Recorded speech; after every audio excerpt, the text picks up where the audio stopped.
And hey there, hi there, ho there, and a gracious good Saturday morning to you. Welcome back to another exciting edition of the Cardinal Couple Radio Hour podcast, where we discuss the joy and excitement of UofL women's athletics. And it seems like we've been gone a long way away from being on the air with you. Obviously, taking off the Christmas and New Year's holidays, but we're back with you to start at 2022 with some good news, some bad news, kind of a mixture of everything today. As so far, we have Jeff, Jared, and I on the broadcast, a threesome for you, case having internet connectivity problems, and Daryl, we're just not sure of. It was an indication that she might be with us today, but we haven't seen her yet. So maybe she's just going to be fashionably late, guys. I'm not sure on that. Possibly. But yeah, one of those things where we'll certainly welcome her if she does come in. In the meantime, as we like to do, let's kind of catch up with the fellas here. Jeff was playing Where's Waldo at the game Thursday night, trying different seating venues and taking his picture or having his picture made and such. And I've challenged him to do today's broadcast from different locations in his house. Yeah, each quarter of the broadcast moved to a different room. That's right. Yeah. 15 minutes, Jeff. Move to the rec room. Yeah. No. I was there on my own for the game.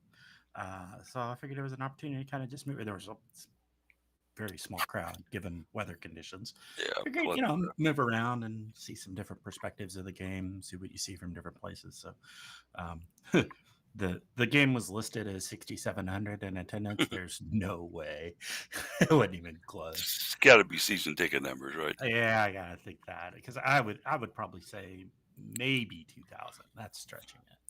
Or as we were teasing some of the interns after the game, somebody typed an extra zero into the attendance count. I think we were above 1,000, but not much. Boy, I don't know. I know you did a head count real early on and saw about 200, but at 20 minutes until game time, I think it was 175 is what I came up with, but that was people were still filling in and trickling in. And just based on that and how many ended up being in there, just kind of looking around, I would guess maybe a little over 1,000. Certainly a crowd that got to see a good one if they were able to braid the snow and very, very chilly temperatures to head down to the KFC Center. Also in the house with us, Jared. Jared and I were at the game as well, enjoying a nice pregame meal and then heading on out to the vast tundra. No. If it had been outdoors, we could have called it that. A KFC Center that got a little loud at times. Certainly an appreciative crowd that was there, so it's always fun to have something like that, Jared. Yeah, we had more than enough elbow room for all of us. And like you said, we were playing Where's Waldo with Jeff. And even at one point, I kind of went up in the stands to hang out with a couple of people for a couple of minutes. But yeah, people had whole entire rows among rows to themselves. So there was plenty of space. And I don't blame anybody who did choose to not go to the game under the circumstances between both the weather and then the rise in COVID cases. But also thankful for anybody who did choose to go out and support the Cards and cheer them on. And it wasn't much of a basketball game, but at least the team I was pulling for won. On the COVID aspect of it, it was easy to socially distance with such a small crowd. Yeah, I had not made up my mind as of about 3:00 Friday or Thursday whether I was going to go or not. And I figured the best thing to do is just to clear the car off, take a test drive around the neighborhood and the adjoining areas and see what it was like out there. It was slow, but it was negotiable. So I went ahead and went forward. I think wisely decided to stay off the Gene Snyder and I-65 on my trip in and went the good old Bardstown Road route to Main Street here in Louisville. It took me about twice as long to get there. And even that had a couple of tricks and turns into it, but was able to get in safely. And then on Jeff's advice, I took 64 home to Herspring Lane and found that smooth sailing. Yeah, I live out in J-Town, and of course J-Town has its own public works that clears roads and stuff. And I swear they clear the roads every 15 minutes or something out here. The joys of having a big occupational tax base. Um, so J-Town really wasn't that much issue, all that much of an issue. Hirschman Lane was probably the worst aspect for me to get there. I went from J-Town Roads to Hirschman Lane, which is state, I think, and then on to I-64, which was reasonable. It wasn't clear, but it was drivable, certainly reasonably drivable. So, yeah, wasn't too bad. So we are still kind of in winter's icy chill here in Louisville, although Cold. we have the promise of things warming up today and approximately hitting the mid to high 40s with sun, and then the rains come in tonight. So we go from one form of precipitation to another. It's all part of winter's fun plan for us, guys. Yeah, it's going to turn gray and slushy and nasty for a little while, but hopefully be enough rain and warm enough to melt it all off. Certainly so. If any indication on that, the icicles on my front porch window are beginning to drip. So that's a good sign. Just hopefully I'm not standing underneath them when they decide to fall. Most of the stuff on my walks and driveway have sublimated away by this point, so I'm happy with that. I haven't had to worry about it. And I love the word sublimate anyway. So Hey, we'll have fashion trips and travel talks in 5 minutes here on the Cardinal Couple. No, I'm kidding. As we jump out of our little bit of weather update for you and move on to the important scheduling and Twitter information that we normally do next in the show. With Case being out today, it falls to his capable understudy and a man about town, Jared Anderson, to bring us scheduling and Twitter. Yeah, filling in for Case. Poor Case with his internet issues. I know exactly what he's been dealing with. Yeah, we're still in the process of getting stuff switched over, but thankfully, knock on wood, at least this moment in time, the internet's working. But we'll start for Twitter purposes. Our two folks who are not present on our podcast with us today, Daryl, who tweets out as Daryl Fast4, and Case, who tweets out as Best Case Scenario. That is BST, no E in the word best at the beginning of his username. And then for the three of us, you get Polly, who tweets out as @Cardinal Couple. Jeff's got a couple Twitter accounts. He has the Card Couple Radio, as well as his personal Twitter, which is @JeffMcAdams. And then myself, I'll tweet out as Mr. Anderson Jared. So make sure you hit a follow to all these several different accounts and see what we may have to offer in terms of UofL sports or other personal thoughts and opinions. Moving on to the schedule. The schedule's a little bit weird because of some postponements and changes. The swim meet versus Missouri today has been canceled. It is not postponed, so we won't see that one happen. Men's basketball does head down to Tallahassee tonight, 8 o'clock. Tip-off against Florida State, and that one's going to be listed as ESPNU. Sadly, no women's basketball tomorrow. Their game at Miami has been postponed due to COVID situation within the Cards program, so we do hope to get back to those soon. Skip ahead, nothing Monday, nothing Tuesday. Men's basketball comes back home. They host NC State for a late night 9 p.m. tip-off. So if you're a fan of those weeknight late games, head on down to the Yum Center. Otherwise, just get comfy on your couch at home. Thursday, right now, the women still have their game against Syracuse at the KFC Yum Center, 7 p.m. listed as ACC Network Extra, so you can catch it online. We are still kind of waiting to see what's going to happen there in terms of the COVID situation, if this is another one that will have to get postponed or if they can get things cleared up and separated sooner than expected. We may be back to playing games pretty quick. Moving ahead to Friday, track and field will be down in Birmingham, Alabama. I have to assume this is an indoor invitational, the Blazer Invitational. That's an all-day event. And then swim and dive, who is not the issue here with the COVID situation from this week. That was actually Missouri. So the Cards are good to go. They're going to be hosting Indiana here at the Ralph Wright Natatorium. Oh, no, actually, it says at home versus Indiana, but then it lists Bloomington, Indiana. So that's tricky wording. So don't head over to the Ralph Wright Natatorium. That's a 2 p.m. start time. Depending on how many people travel and how many events they're doing, this could go anywhere about 2 to 3 hours, sometimes a little bit longer. But if you in the Bloomington area, go on check it out. But that's going to get us through the whole week. There's nothing on next Saturday that's going to start before we finish up our podcast. And so there you have it. A fairly full schedule, but certainly not like the ones that we would see in fall. Still good things going on. Hopefully, if the Cards can get back out on the court soon, obviously the health and the safety of the players is certainly the thing that we strive for the most in a situation like this. But hopefully everybody will. Hopefully nobody gets a serious case of it, and we'll be able to get back out and get us going. Maybe in time for Syracuse. We'll see how that kind of spins out. If not, Boston College, hopefully for sure. But hey, we had action this week. Yes, we did.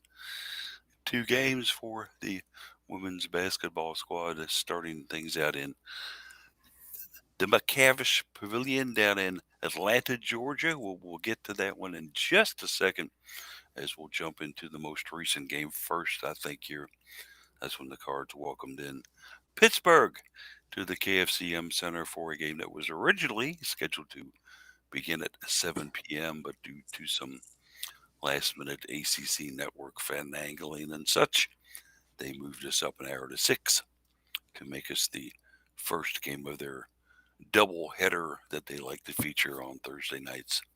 Of course, I was down at the M Center. I didn't get a chance to watch it on the network or anything like that, but certainly saw a very great game where the Cards jumped out after a bit of a kind of a slow start again, where neither team could seem to find the bucket for the first 3 minutes. Louisville did eventually forge to a 19-8 lead. Turned up the defense a little bit and the offense as well in the second quarter and had a 40-13 lead at halftime and continued to increase that lead as the game went on out. Eventually taking this one 81-39 to improve to 13-1 overall, 3-0 in the ACC, and dropping Pitt to 0-3 in ACC play, 9-5 overall. Jeff and Jared and I were all three there, and I'll start with Jared a little bit. Jared, this was a Cardinal team that, once again, kind of a slow start to begin here, but they certainly got woke up a little bit and had some very good, I think, first half theatrics, definitely by Emily Ainsley, and then also I think you could throw Kiana Smith into that mix too, and even a little bit of Haley Van Lith in that first half. Yeah, it's excuse me. It's been the name of the game for the Cards this year is defense. At this point, you got to argue they're the best defense in the country. I know you can put Georgia Tech up there, but when you look at that game, the Cards versus Georgia Tech, Louisville's the one who came out on top, so they've got the advantage there. But I think that's what got the offense going this time was the defense. You saw, an insane number of turnovers. Was a total of 35, and a lot of those did come in the first half. Some steals for some quick fast break layups, just a lot of transitional points, and just being able to get a little more possession, more time with the ball in our hands. I think we finally started to get comfortable on offense because of that. If the defense is what's going to contribute and get the offense going, that's fine with me. But it's still been concerning that there's way too many missed layups. And we've got a ton of empty possessions, and people are still just struggling to shoot the ball. And it's weird, especially seeing a lot of your guards go like 3 for 12, 4 for 11. Those are not the best numbers that you want to see. So I think maybe just getting some extra shoot around during practice may help because they did focus on their free throws this past week or so, and it paid off. They went 17 for 18. That's finally more the Jeff Walls type free throw shooting team that we've seen. So I was happy that at least that part's going. But this offense, we can't have a cold quarter when it comes down to March and April, or we're going to be sitting on our butts on the couch the rest of the year. And Jeff, just looking at a couple of these numbers here that obviously stood out to me after the game, and I even brought up with Coach Walls a little bit.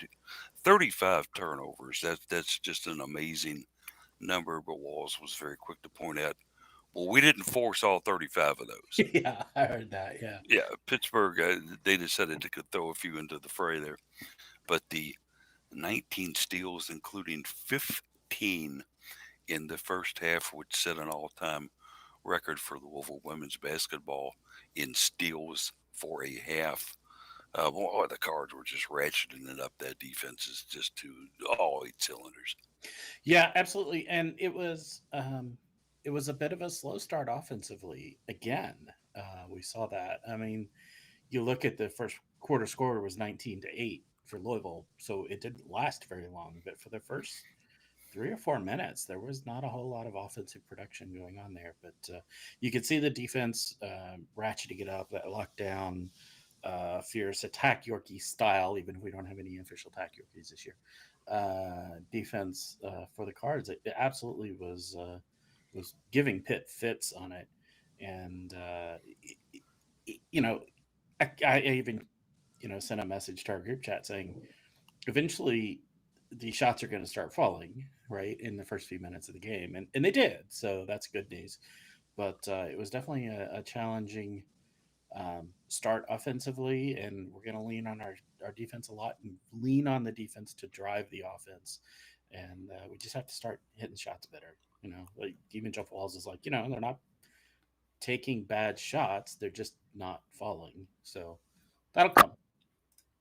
Yeah, and it just seems like so many of them would just take that kind of trip around the bathtub, as I like to call it, and slide off the rim or bounce around a couple times or just barely miss. I love well placed, feet in place, squared up shots that were taken by Louisville just weren't dropping. But just to kind of get to Emily Inkster and her first half, she led the Cards in scoring along with Haley Van Lift with 12 points, all of them coming in the first half, as she went 5 for 10 from the floor, uh, hit 2 of her 3 3-pointers, and also had 5 steals.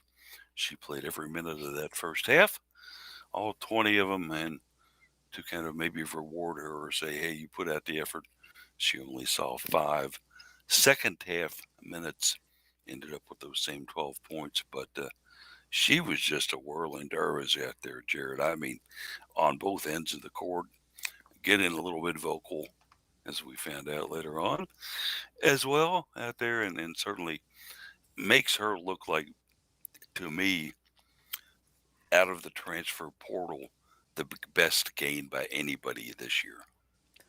Yeah, I've seen multiple people post lately about how they think Emily Inkster should be a WNBA first-round draft pick, and I have to agree at this point. Watching her play, especially just game after game, and it may have been the smartest decision she could have done to come to Louisville. As the coaching staff has really been able to work with her and develop her further to increase those skills. And if you look at this team without Emily Inkster this year, I mean, this team is not going to be where they're at, and we'd be sitting at more than one loss. She's really been a big difference maker, both offensively and defensively, especially with her length. And you see that a lot, especially in terms of men's basketball, where you see people always brag about the length and the size that you get from some of those players. Because with her listed as a guard, she can play more of that, like that 4 or a power forward role, but she's also able to pull up and take a big shot, and she's not afraid to go one-on-one with some of these guards defensively. So she pretty much can play wherever you ask her to go. And with her size, she's easily going to be one of those players that the WNBA is looking for. And I'm glad we have her. And then I got a good chuckle on Twitter when someone had said, was asking if we hadn't met our quota from the night before in terms of technical fouls, where the men had 3 and their opponent also had 3. And so I got a good laugh, but that's one of those, you're going to disagree with calls that the officials make. You just have to be wise enough to look the other direction and mumble it under your breath when you complain about it, and not look the official in the eye and add a couple bad words in your statement. Yeah, just maybe a quick face wipe with the sleeve and then say what you got to say, where you can't be lip read or hurt too easily. Uh, Emily's emotions getting a little bit the best of her there, but I think she just needs a New York to Midwest translator. yeah, yeah, I'm sure there was something lost in the translation on what she said there, right, guys? No, probably not. But she certainly got that brash kind of Sam Fury mentality. That says, "Hey, I'm gonna say what I feel, and if you don't like it, that's okay. You can just move along because it's what I said." And she even comes away with that a little bit in her post game interviews. She couldn't amazed. She was amazed by the friendship and the camaraderie of the Cardinals team when she first got here, which tends to lead me to believe that maybe that wasn't the case up at Syracuse. But we'll certainly never know on that for sure until somebody writes an expose all book on that, maybe down the road. Who knows? Pittsburgh had trouble, guys, at the start of the game, putting the ball in the basket, going less than an awe-inspiring 3 for 12 in the first quarter. They ended the game at 25% with 14 for 54 shooting. So I would attribute that to the great defense, if you will, the contested shots, but certainly at some point in time when your starters that you have out there make a combined 7 baskets in 40 minutes, that's certainly not a good sign, Jeff. Yeah, it's some credit to the UofL defense to shut them down like that, but this is not a top ACC team, to say the least. I had at one point in the game, of course, I was moving around, so in the second half, when I was down in the end zone, I heard somebody kind of behind and to my left kept yelling D up, and I kept hearing in my mind Diop, like Yassine Diop. Like, yeah, I'm sure they're missing her right now.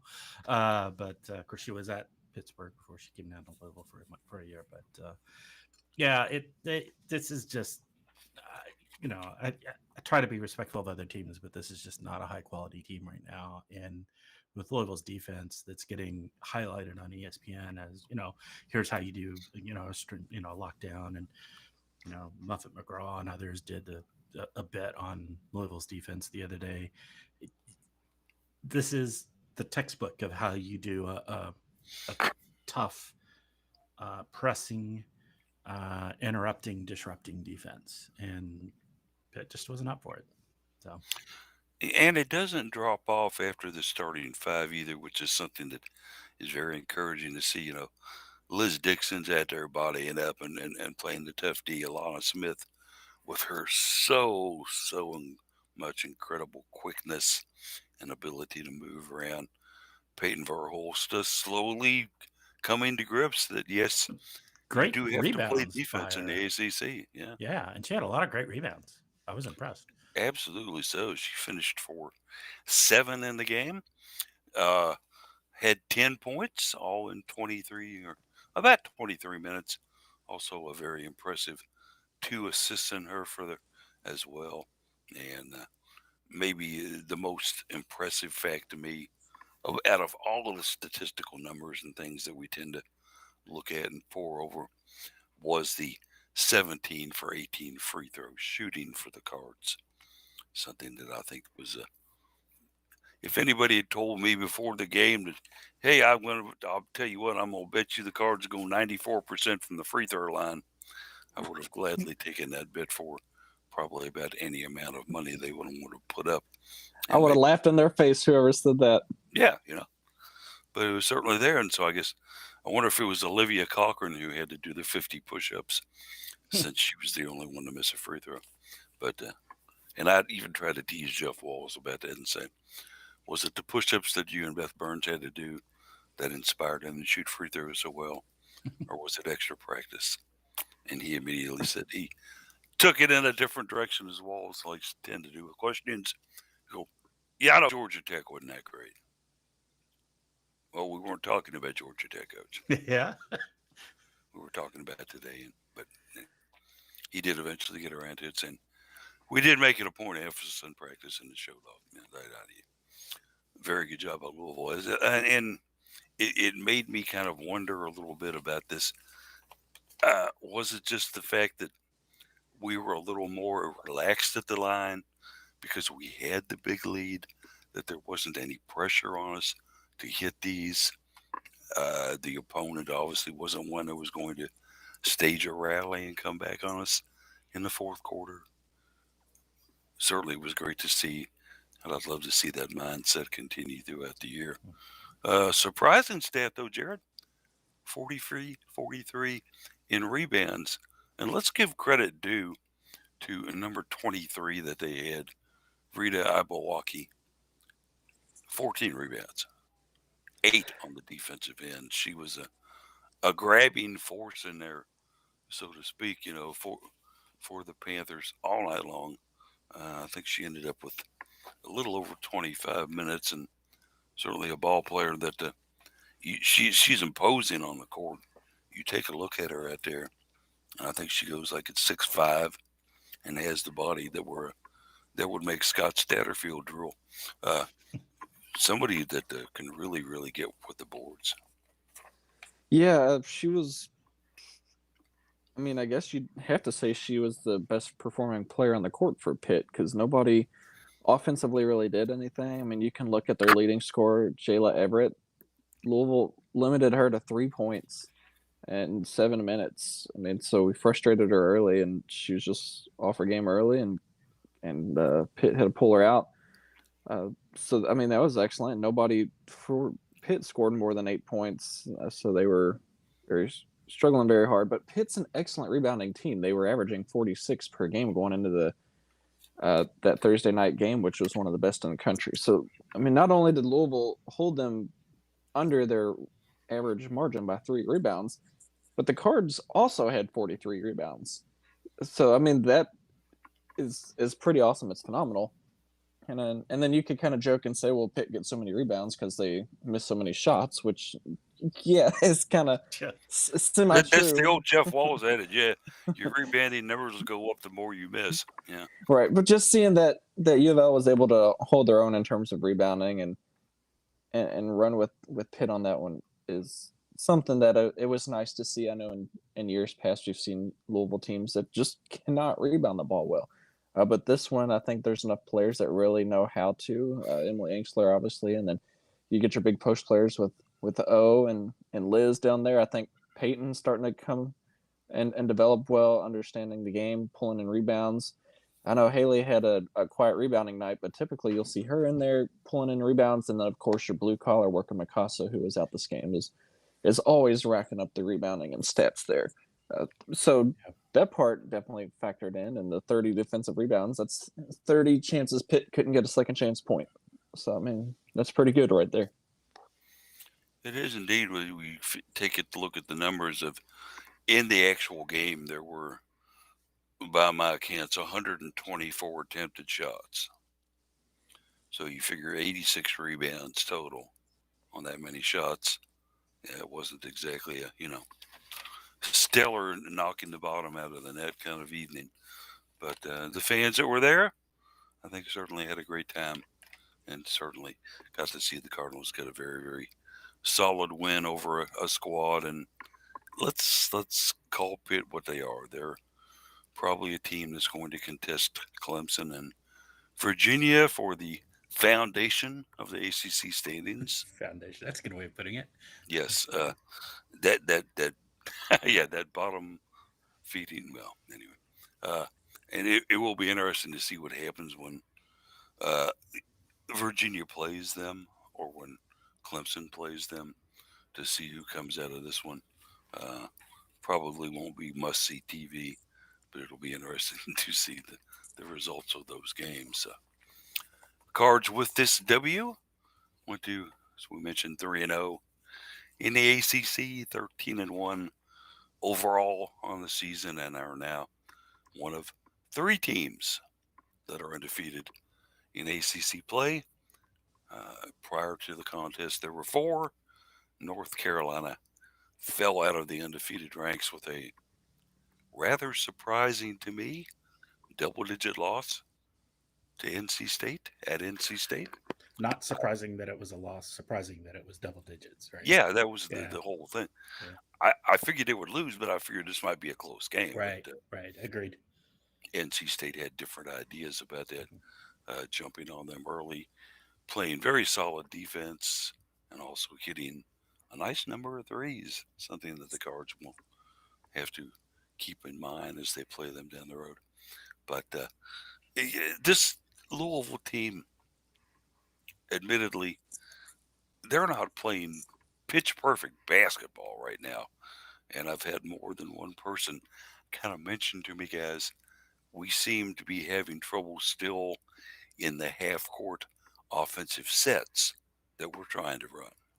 But hey, when you're number three, arguably should be maybe number two in the nation, there are a lot of good things going on, Jared. Yeah, I just still want to see the offense get better. That's been the weakness on this team this year, but there's still plenty of basketball to play, and I think it's easier to improve your shooting just by extra time in the gym than it is to improve defense, which takes quite a bit of time to develop. So I'm not super concerned, but we'll see as things continue to roll as we get into late January, early February. A game Thursday night was a kind of a blessed relief to be able to watch and see after Sunday, where the Cards went to Atlanta. They had ideas of taking a win over a tough Georgia Tech team that most people consider to be maybe third best in the ACC.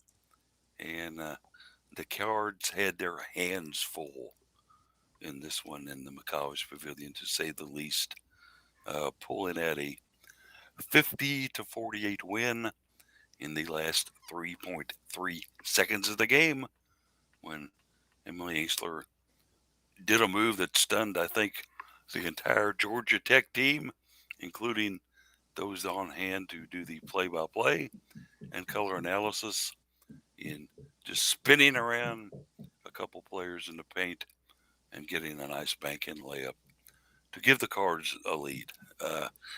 Boy, Jared, this was a nail-biter.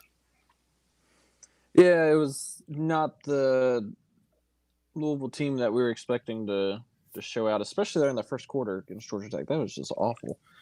I mean, and a lot of it you can credit Georgia Tech's defense, but also at the same time, you're just kind of like, it looked like rec league basketball there in the first quarter for the Cards, and it was just, I mean, it's bad.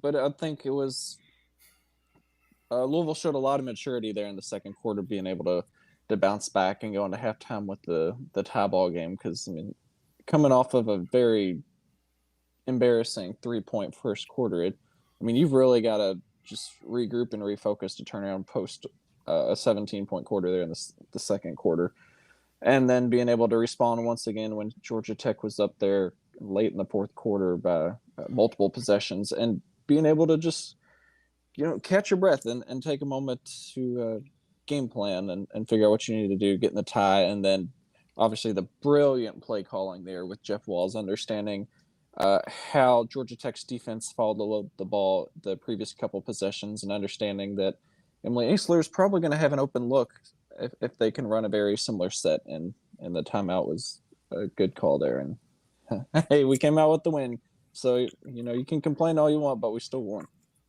And Jeff, I know you're a big fan of the defensive aspects of college basketball, for sure. I love it.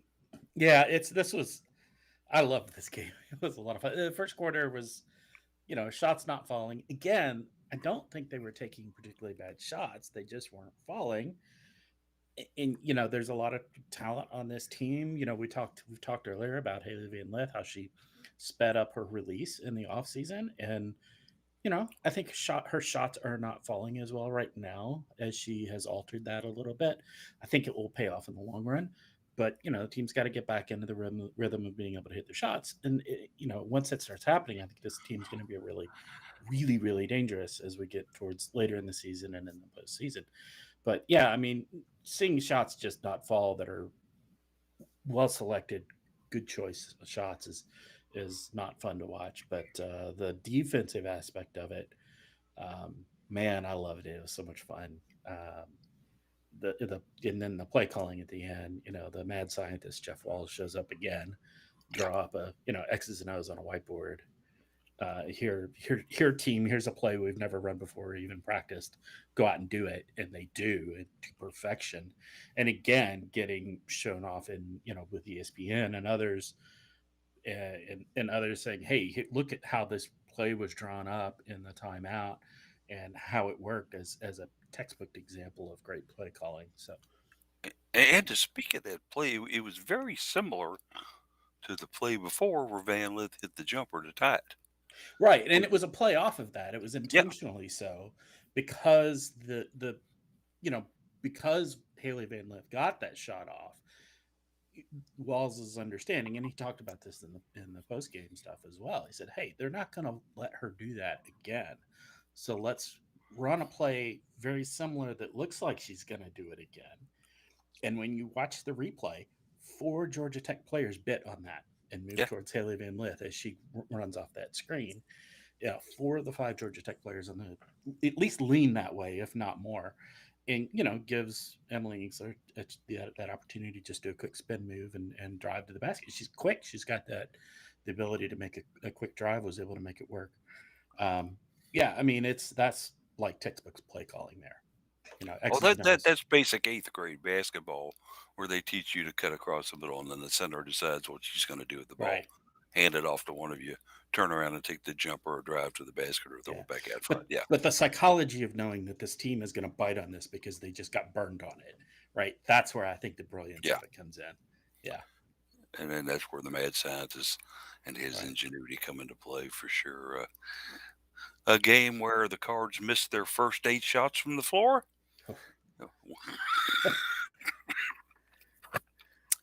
Sorry, I choked up on that one. Yeah. Did It's not hard to make swallow, isn't it? did not make a basket until 3:39 remained in the first quarter. Had to make the score 6-2. Georgia Tech not having much luck either in sinking shots.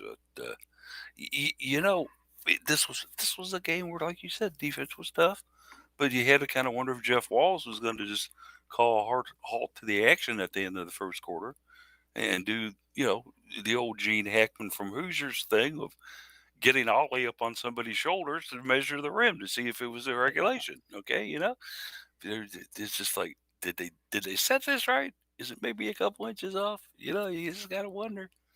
But certainly the Cards pick it up from there, and then once again, the defense 22 turnovers by Georgia Tech, a team that I would be hard pressed to see if they'd had any more in any other game this season. The Cards certainly put the defensive thing on them, but as try as they might, let's face it, we were lucky, Jared, at halftime getting Alana Smith with a 3 to tie this thing up at 20-20. And no, that's not a first quarter score. That's a first half score. Yeah.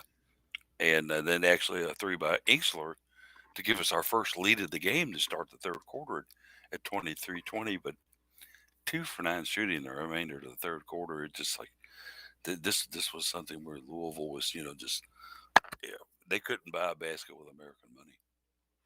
Yeah, I think some of that is you just need to get back in the gym and do more shoot arounds. And I don't know how much time they've been spending in there, and I don't know how much of that equated to being off for the holiday season.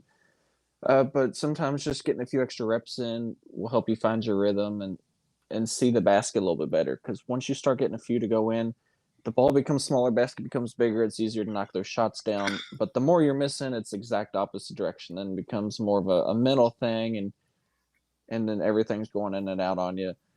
So the best time to do it just on your own time. Hit the gym, grab a ball. If you got a buddy who can help you chase down the missed shots, yeah. I mean, that's missed shots is one of the easiest things you can fix because it's just a little bit extra time here and there. It's not like we've got poor basketball IQ. It's not like we are poor at defense. We're communicating both on the offensive and defensive ends as well. So the things that take a lot more time to work on and develop, we're doing great. It's the things that are often a little bit quicker fixes that we need to clean up. This one, Jeff, had kind of a dire aspect to it in the fourth quarter with the clock under 3 minutes and the Cards down 47-42 after Kubai nailed a jumper on us for them, and then the Cards came back. Inkster steal on a layup. We cut that lead to 3. A couple Cochran free throws, 47-46. Kubai countered here to make a free throw to give them a 2-point lead. But as we mentioned, the Van let the jumper, tied it up with 35 seconds to go. And I guess we're pretty lucky that Lalame didn't hit that three that she took with about, I guess, 25 seconds left in the game. That could have been a nail. But the Cards got that rebound and got back down court. Yeah, that was a really gutsy end of the game to be able to pull that out. With only a couple minutes left, few minutes left, to be up five, that starts getting to be a large margin in general, but particularly when you're still scoring in the 40s, it's a really large margin. Yeah. Jeff Walls had joked, not joked, really. He kind of predicted the first to 50 wins, and he was exactly right. I thought for a while he might even be optimistic. We wouldn't even get to 50, but, a 5-point lead when it's 47-42 with only 3 minutes left, that's a big lead, right?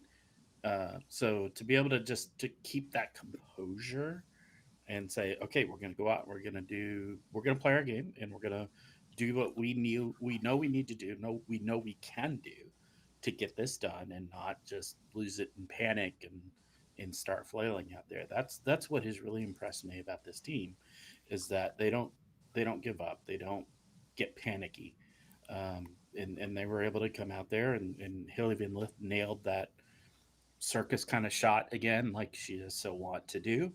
I don't think she can ever hit easy ones. They either have to be a circus shot or from 17 miles away. Degree Um, difficulty of 10 plus. Yeah. yeah, and then obviously then playing off of that shot that Haley made, that Emily Inksler play that they drew up that we talked about earlier to seal it. I mean, that was clutch play calling from the bench, like we talked about. That's clutch playing by the team on the floor, to not panic, to not get out of sorts on that. Um, the combination of being able to, like we said, to draw up a play that they'd never even practiced before, never seen before, and to be able to go out and execute it that's got to be a dream situation for Jeff Walls to have a team that can do that. Yeah. And he I'm even thinking, talked about yeah, it. Yeah, Emily's eyes probably got as wide as silver dollars too when she yeah, turned around and saw there yeah. was And nobody in front nobody of in the me, way. Yeah, and there is the rim 5 feet away. yeah. Here we go. The Cards. There's some kudos to hand out in this one. I think obviously you have to give a kudo out to Olivia Cochran. 13 rebounds in this one, gang, and in only 34 minutes. So that's certainly something. You win the rebounding battle, you usually do pretty well. And those clutch free throws too, and with a minute left, those are Exactly. big. Emily Exler, 14 points in just 22 minutes. Yes, she did have a little foul trouble a little bit in the first half, but certainly came out and with 14 points. Certainly did a wonderful job there for Louisville. And I also think just the Cards' final, let's call it 4 minutes of defense in that game, where they basically, in effect, just kind of said, you know what, we're going to get back in this thing, see if you can stop us. And Georgia Tech couldn't. So I know there was, Jeff, a little bit of post game chatter from their obviously very fine coach, Nell Fortner, about the fact a couple times she alluded to, well, we only had 7 available for this game. Okay. True. But there were 5 starters Yeah. and your 2 top reserves, and you're normally playing only 7 or 8 a game anyway.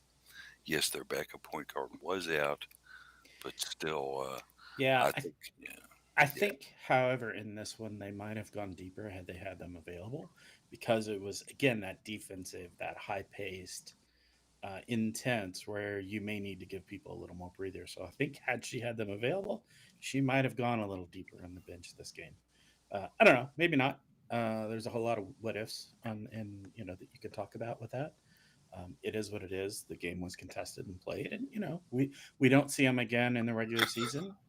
Maybe we see them again in the tournament, in the ACC tournament, and maybe the outcome's different. It's possible, but that's why they play the game, and you play the game with the conditions that are present at the time. It just is what it is.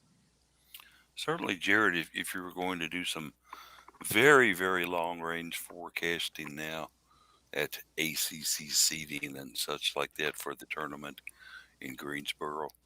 I think that you'd probably have to right now consider the Georgia Tech, along with Louisville, is going to be one of those four teams that doesn't actually take the court until Friday by ACC bracketology for the tournament. Yeah, you've got your teams that you just automatically assume are going to be top four seeds, and Louisville's one of them. NC State's one of them. Georgia Tech could be one of them after watching them play. North Carolina's been a pleasant surprise so far this year, so they could be another one. I haven't gotten a chance to really see Virginia Tech play and what they're capable of, but they're 11-3 on the year, 3-0 in the ACC, so they could be. But I think Georgia Tech's defense is what's going to end up letting them have such a successful year and find a way to break the top four seeds. I don't see them getting ahead of Louisville or NC State, but I still think they're going to be one of the last teams to have to play in the ACC tournament. Yeah, I think that's very true, and certainly one of the things that I'll be interested to see is you have these three that are kind of out there right now and are obviously in my opinion anyway the top three teams in the nation or in the ACC. Okay, who's going to be that fourth team? Who's going to be that other team that says, yeah, we don't think we want to play on Wednesday or Thursday either, so we'll go ahead and take that 2-day bye in the tournament. Notre Dame? I don't know. You guys can throw out some ideas and opinions here with me and what you think on that. Certainly, I think Virginia Tech, another team that you maybe have to put into that discussion as well, because they're certainly a squad that is still undefeated in ACC play. It still sounds weird to me. I'm still getting used to that. Yeah, Virginia Tech being good. yeah, and it is kind of a switch that Kenny Brooks is probably kind of even scratching his own head, and saying, "Hey, I hate to say this, guys, but we're doing pretty good." Right. I mean, Let's more not power to really. them, but I love that everybody's getting better. But it's just still like that's just not what you normally expect to see in the ACC. Yeah, absolutely not. Yeah, and maybe it's a little surprising to me. Clemson did very, very well in the transfer portal and brought in some key talent to go with a team that was starting to show signs of improvement, and they've kind of been Yeah, kind of flat, guys, kind of falling down yeah. this year. Seeing Florida State down there near the bottom too is also a little bit of a head scratcher. They're usually, a pretty competent ACC team. So And it does, and it makes you wonder because you figured, Sue Seminole obviously took the season off last year mhm. to care for her invalid mother. Certainly something that's very admirable, but you kind of had to wonder, well, with Sue back, certainly they're going to make some pretty nice strides here, right? And it's been kind of the opposite for them as well. But in any event, the Cards would have gone up against the Miami Hurricanes on Sunday. A Hurricane team, longtime coach down there, Katie Meyer, always has a substantial team, a team that's always going to fight you hard, no matter what their record is and what they're doing. A team that's got some very, very good talent in it. I think you have to look at Kelsey Marshall being very strong for them this season. Also, they've got Makia Gray back, very, very good player for them down there last year, and also once again benefiting from the transfer portal as they brought in Mavalaji Tabeli out of Syracuse, who's done some very good things for them off the bench. Uh, a Syracuse team that, excuse me, a Miami team that I think you can take a look at and say, okay, is this possibly a contender for that 2-day bus fourth spot? We'll find out, I'm sure, a lot more about them coming up down the road. Yeah, I But, mean they've only played one conference game so far, and and the one against us is postponed, so they're a little bit uh, slow out of the gate as far as actual games played. So that's got to be frustrating for them. But yeah, they did lose their first one, but it's we'll see what happens with them. It's hard to know with Their this their one. body of work overall 7-4. Okay, Yeah, they lost to Indiana by 2 points. That's a heck of an effort right there. yeah, It was a and real Indiana's honest pretty good opinion. this the Yes, they past are. year or two. So yeah, They actually got whipped up down in Nassau by Washington State by 15. yeah. That a little bit of a surprise on that one, maybe. Wake Forest beat them by a single point down in Coral Lost to Gables. Miami, which is no shame, or Yeah, excuse me, but to Maryland, which is no shame there. yeah. Maryland, a very, very strong program. Yeah. But when I asked Jeff Wallace some early thoughts about them on Thursday night, he says, I don't know what to tell you. They haven't played in a month. Yeah. I mean, they did play. They played Wake Forest on the 6th, which was Thursday. Yeah, that was Yeah, so they we were played it. playing while we were playing. Yeah, so obviously he hadn't seen that. Before that, it was December 12th that they played against Robert Morris. So yeah, it But had been. they're scheduling. Yeah, I mean, Yeah, they had a game scheduled the 12th and then the 21st, the Jared, against 21st that got North postponed. Florida Yeah, that got postponed. So I don't think you can necessarily blame that on COVID pauses. It was just that I don't know. Katie Meyer just decided, you know what? Let's take a long holiday. Let's take some time off here. But Miami has played Louisville tight in the past. Chances are we will see them if this one does get rescheduled. I would assume, Jared, maybe on a Tuesday night, something like that. Certainly intriguing possibilities here, sir. Yeah, you don't really have as many bye weeks in the ACC as you used to, so that makes it quite difficult to to want to squeeze something in anywhere. Because just going through the schedule, I'm not seeing any really like Sunday Thursday options the rest of the season. So what you're saying with the Tuesday would be most logical. So then you're not having back to back days where you're playing games, but you may get to the point where you just play back to back days with games. You run into that in the ACC tournament, and I think we already had that earlier in the year where we had I believe back in November, I think we played like Bellarmine and UT Martin or somebody in back to back days. So it happens.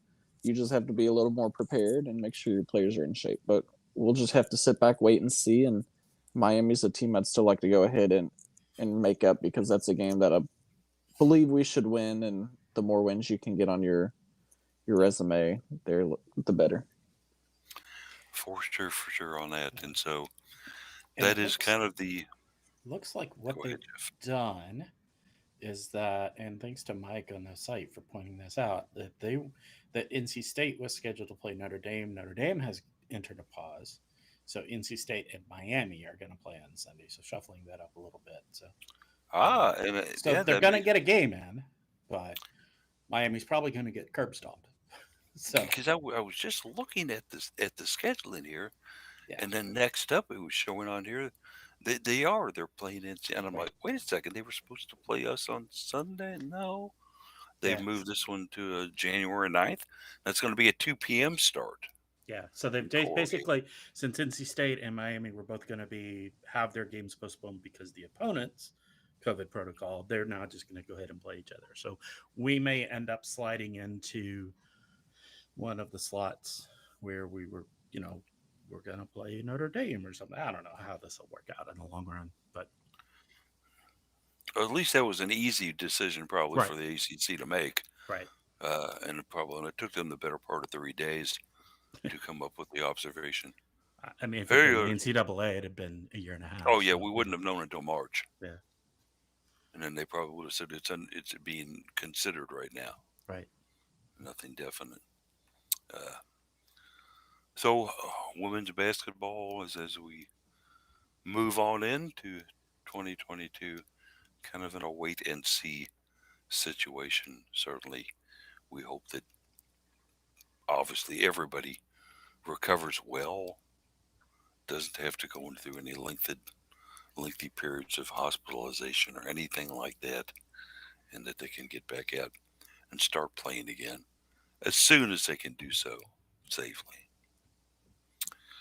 But, with the little bit of time left here, we're going to change nets and change different courts and head to Jeff's sport, a little volleyball. I understand there's a Glock on campus, Jeff. Yeah. Should I be worried? No firearms. At least not that I know of, anyway. So, L Glock, L or L, I don't know how she pronounces that. I'll have to find that out. Was a setter at USC, Southern California. She has decided to transfer and join the Cardinals. Has enrolled as of now. Apparently, she is on campus, joining for the spring semester. So she's going to be coming in. She will be a setter. And if you may remember, you may have seen an announcement that Lazaro, Gabrielle, is that what it was? Yeah. Lazaro was transferring to be a setter for. She'll be in her final year of eligibility. She also comes from USC. So that's interesting. We're getting two setters from the same, transferring in from the same school. So that has all been announced and is official at this point. Lazaro will not be joining until May, and then but Glock is joining now. She is on campus. We will be able to see her play in the spring play exhibition schedule in the spring. So the competition for setter just got interesting again on the team. We'll see what happens there. It'll be interesting to watch. Admittedly, I did kind of jump the gun premature maybe on this earlier a couple weeks ago when I put the news out about that. But the rumors were flying around the volleyball world for weeks and weeks about this. So it was finally officially announced by UofL, by the program. Presumably, when she actually enrolled was when that was able to be announced. And I believe she's not going to be on scholarship immediately. So that's why the delay. There was not a signing like you would typically have with an NLI type of signing. Obviously, the process is slightly different from transfers, but because she wasn't going to be on scholarship right away, it was actually the enrollment that freed up UofL to officially announce it. So that's a little bit of delay in that. And when you look at Glog, certainly, Jared, she's got, I think, maybe the pedigree to have some success here. When you take a look at she did play her high school volleyball in Nebraska, certainly a volleyball crazy state there. She was on a team that had 3 state championships, which is pretty amazing. And then apparently in Nebraska they have conference volleyball, as she was picked to the all conference selections 4 years in a row for Nebraska. She was the 39th ranked recruit when she came out. Certainly, being a top 40 recruit in volleyball, pretty good indication you know what you're doing out there. But let's take it a step further, Jared. When she gets on this Cardinal roster, obviously going to have some competition from her teammate Lazaro, but Paige Morningstar, some of the other players that are currently on the roster. This is shaping up to be a pretty huge battle, isn't it? Yeah, Danny Busman Kelly is really ready to kind of revamp and get somebody that's going to fill the shoes because just all the great things that Tori Dilfer did. And we still haven't gotten a chance to see Paige Morningstar play, at least at the collegiate level. So we don't know if she's ready to go yet or how good she's looking. So this could easily be a nice 3-way battle that's going to be fun to watch. And I don't know how much of that decision will be made in the off season as much as maybe in those first couple matches early in the season and then the red and black scrimmage. So I'm really looking forward to getting out to these early season matches just to kind of see all the different setters go at it and see who's going to come out and win that battle. It should be a lot of fun indeed. And Jeff, the Cards, although some players have graduated, some are moving on a little bit to pursue things in other venues, including Europe and such. But Danny Busboom Collie didn't exactly have all the shelves in the pantry taken away, did she? No, there's a lot of really great players coming back. There was a lot of debate on some of the volleyball forums, Volley Talk particularly, about whether Louisville would pick up a middle in the transfer portal. Um, that doesn't appear to be what is going to happen at this point. We've got some great middles that potentially can step up, but they will have to step up. We lose Anna Stevenson, who is a phenomenal player. She's going to play in Turkey, by the way, professionally. So congratulations to her on that. Fantastic opportunity there. She had been invited to join Athletes Unlimited, but going overseas tends to be a little more um, monetarily beneficial. So we'll say that. But yeah, we'll see how our medals step up. We got Kara Cressy, sorry, I'm gonna get that pronounced right. Out of Fort Wayne, I've got PK Pegram Kong out of South Dakota. Both have potential to be quite good in that role, certainly among others. And we'll see what happens. We graduated technically 3 seniors with Tori Delfer, Rachel DeMarcus, and technically Jamie Vasily was listed as a setter. She didn't really do much of that, but she was technically listed that. So we graduated 3. We picked up 2 out of the transfer portal, and of course Paige Morningstar, who redshirted this year. So did see her play a little bit in the red and black scrimmage before the season started, but that was a long time ago. Obviously, there's a lot of development since then.